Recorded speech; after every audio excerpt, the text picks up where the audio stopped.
Welcome back for another edition of the LA Daily News Countdown. I'm Fred Robledo, the San Gabriel Valley Tribune, here with Erik, Boal, the Daily News football writer, everything actually over in the Daily News area.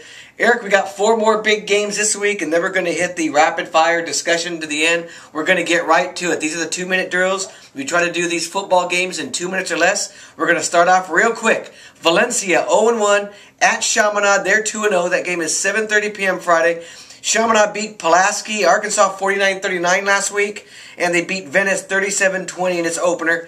Valencia lost 35-21 to Palmdale. Erik, tell us about this game. Well, it was a bad prediction on my part. Remember I said last week that I like Valencia, so I gotta eat humble pie on that one. But the thing that surprised me the most about that Valencia game is their inability to stop the run. I said it was going to be a defensive game, and it was the furthest thing from it. Demario Richard from Palmdale, I talked him up last week. You know, they couldn't stop him. The guy ran for 201 yards and 3 touchdowns. And the worst news for Chaminade is now, going to face Chaminade, is the fact that Chaminade has Terrell Newby, who might even be a more polished running back than Demario Richard. So that's a bad sign for Valencia's linebackers and the secondary.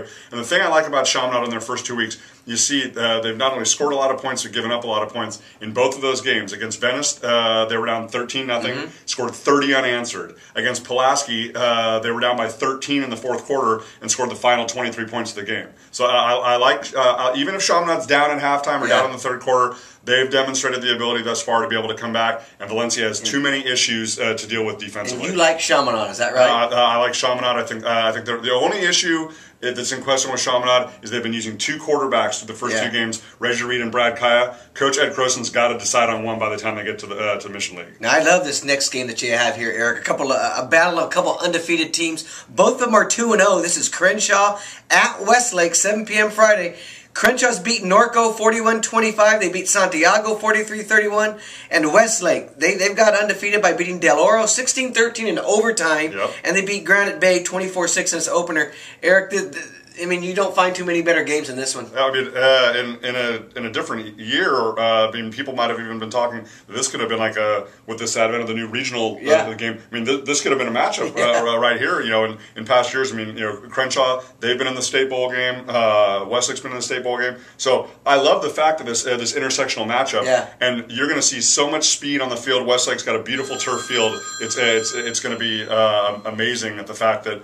There's going to be so many athletes on this field. The thing that I'm concerned with Westlake is they're not scoring points at the rate that they were last year when Justin Moore was the quarterback. Just really quickly, for those of you that don't know the Justin Moore situation, he was a starting quarterback for Westlake last year, led him to a Northern Division championship, led him to the State Bowl game. They lost to De La Salle, decided to walk away from football. Just going to school at Royal, not playing high school football this year. And even though Neil Lasky has done a really good job managing a quarterback for Westlake, I'm concerned that they're going to be able to score the amount of points because, as you see, Crenshaw, Norco and Santiago, they're putting up 40 plus a game. They've got unbelievable athletes. A quarterback transferred in from West Adams Prep, and they haven't missed a beat. Head coach Robert Garrett. So this is going to be one of the most exciting games of the week. I just don't know if Westlake's going to be able to score enough points. I like Crenshaw, Erik. Oh, of course, I think it's going to be a tight game, and Westlake's proven that they can win a tight game by beating Del Oro in overtime. But I think I like Crenshaw by a slight margin. That's the great thing about your area. In our little fishbowl, we don't get too many games like that all the time. That's a great you got to Machino Hills, man. You got to Machino. Come on. Hey, we got Ahmad Lamarada this week.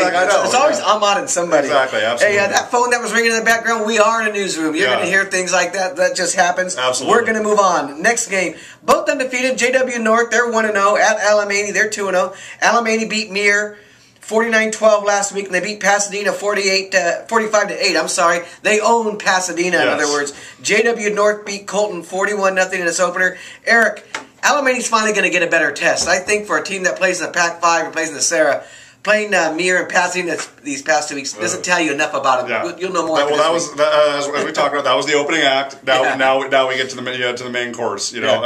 And the fact, and Alemany's players are going to be hungry because they lost to JW North 36-35 last year. Just got punished at the line of scrimmage. JW North was too physical, despite Alemany's array of skill players and the great play of quarterback Devin Dunn. So they're going to be hungry. They want this game. Also, a big note for JW North, their tight end linebacker Boal is out, sustained a concussion on Monday in practice. A huge loss for them. And Coach Paredes said, that hey, we got to find guys to step up. So I mean, I already think Alemany playing at home, having the revenge factor, and now the fact that North doesn't have Boal, who's one of their central figures. Right.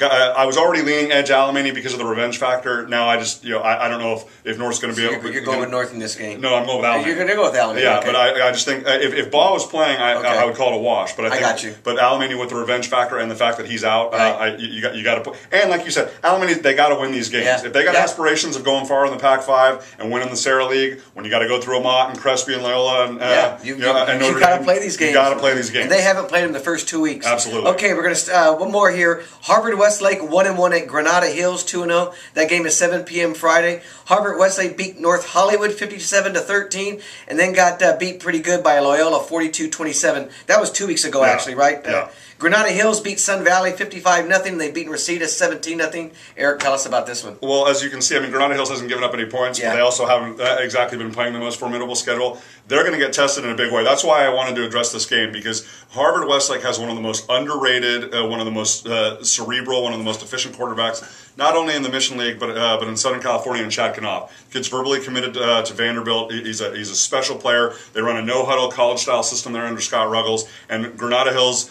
Coach Billy Parra said, hey, you know what, we're going to have to step up to the test. Like, we haven't seen anything like this Harvard-Westlake offense, so they're going to have to step up and make plays. So it's your contrasting styles of the really, the tough physical defense of Granada Hills and the wide-open offense of Harvard-Westlake. I think Harvard-Westlake, much like they should against North Hollywood, probably has a little bit too much for Granada Hills. Really? Granada Hills, well, they haven't given up a point in 2 games. You're going to Harvard-Westlake. I would say that Harvard-Westlake's not only going to score, they're probably going to score within their first 2 possessions. Okay. Here we go. Last part, rapid fire. I'm going to see if Erik can do these games in 30 seconds are left. He loves to talk. That's going to be a challenge in his part. More challenging than maybe some of these games. Right. Quick. Venice 1-1 at Oaks Christian 2-0 Friday 7 o'clock. Oaks Christian, Brandon Dawkins has looked too good, but I like the fact that Venice is playing such a challenging schedule.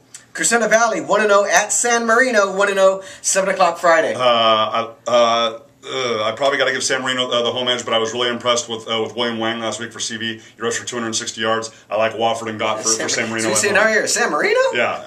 The edge? Yeah. Okay. Thousand Oaks 1-1 at Camarino 1-0 Friday 7 o'clock. 2 of the best quarterbacks in our area, Clark Abarisk for Thousand Oaks, Travis Valdez for Camarillo. I think Thousand Oaks probably has a slight edge because they have a few too many skill players. Watch Nathan DeBeckus, the running back for the Lancers. And St. Francis 1-0 at Rigetti 1-1 7 o'clock Friday. St. Francis proved last week that they're probably better than Rio Hondo Prep, Eric, because they beat Arcadia. Just slightly.